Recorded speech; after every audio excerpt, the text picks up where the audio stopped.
Hi guys, and welcome back to another fly tying tutorial. This is a foam caddis. I've taken my inspiration from across the pond.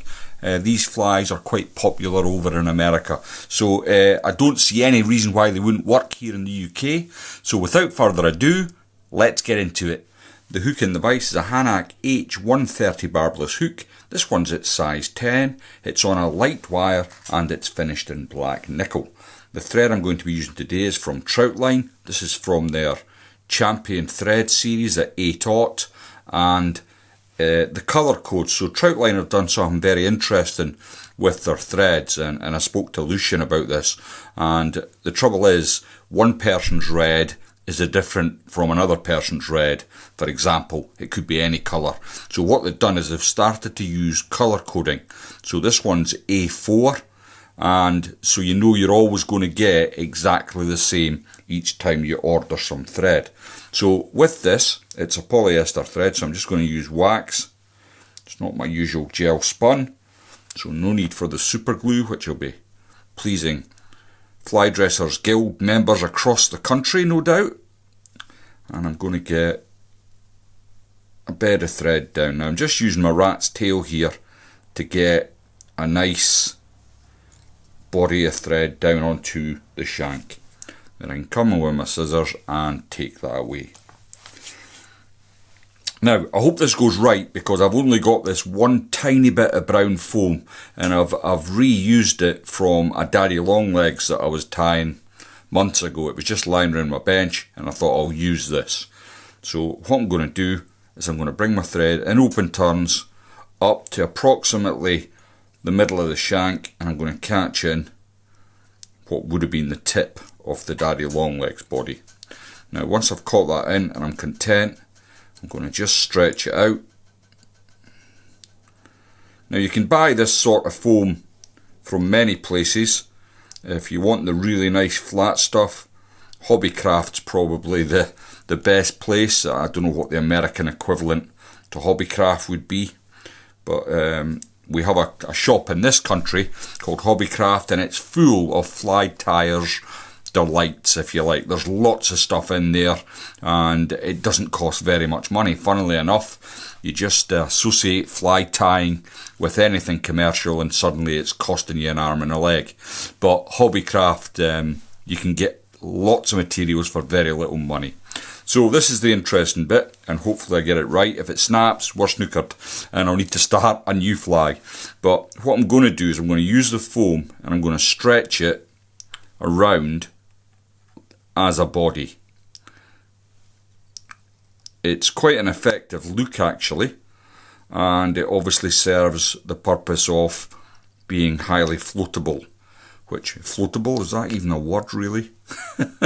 But you know what I mean. It's gonna keep the fly in or on the surface film, serving a purpose. Now I want it to come just to where my thread is. I'll get one more turn maybe. Now I've got to say it's not ideal. As I said, this was a scrap off my fly tying bench, and if I was to do it again and I had plenty of this foam, I would more than likely have got a nice, more cleanly cut strip. This one was a bit uneven, and it's not presented the body as 100%, which I like to have my flies neat. Did the fish care? Not at all, but I think we're more critical than the fish will ever be. So I'm just going to come over that cut end. Now before I do the next bit, I'm just going to get a little bit of wax onto my thread, and what I'm going to do is tie in the hackle. And I've got this cape here, it's just a ginger cock cape, and I've already selected a feather from that cape. Now I've cleaned the stalk up to a certain point, and I've trapped that into place. I'm going to come all the way back, make sure it's locked into place, and then I can bring my hackling round. Now there's lots of flies. I've looked at lots of American sites, fly tying sites and shops and various retailers of flies, and some of the flies are really interesting. So don't get me wrong, there's a lot of flies on there that I won't ever be tying, but on the other side of that, there's obviously a demand for them, or they wouldn't be on these pages. But there's just certain patterns that I've seen that I think, ooh, that is not for me. But there's other patterns I think, oh, that'll go down a treat in this country. And this was one of them. I thought, oh yeah, I like that. I really like it. And next time I'm at Hobbycraft, I will be stocking up on some of this thin brown foam. So I've caught that hackle in there, and I'm just going to tidy up the front end. Now once it's caught in, that just pulls away.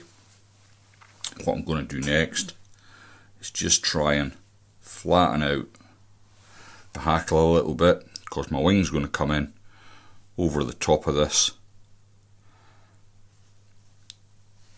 And I'll see, I've got some of them. See these loose feathers here, loose fibres, I don't like that. So I am going to come in and tidy it up. Just catch them out the way. I don't like any scruff coming in when I've got to tie in the elk hair, or the deer hair in the case I'm using. So what I've got here is some dyed, it looks like it's been roe deer, and it's got lots of different colours in it. I've already cut off a bit, and I've got it in my stacker here. So fingers crossed it's come out the stacker in one piece. Ideal. So my deer hair there is stacked nice and neat. Next thing I want to do is show it up to the hook. I don't want this coming past the butt end of the hook. So that looks about right. Then I can come in and get a pinching loop over the top of the deer hair. Then as I come in the second time, it tightens slightly. Third time it tightens again.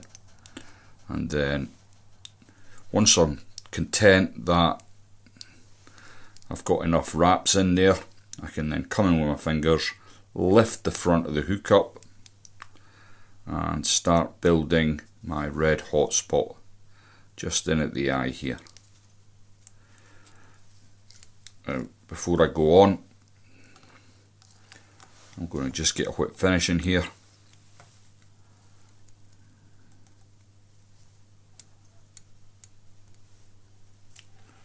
Now once I've cut up the deer hair,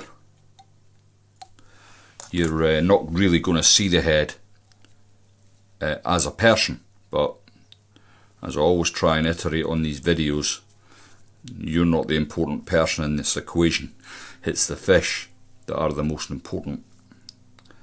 So what I'm doing is just trying to get all them cut ends, excuse my fingers, it is a tricky little job this, and then I'm going to come in with my scissors and trim them up.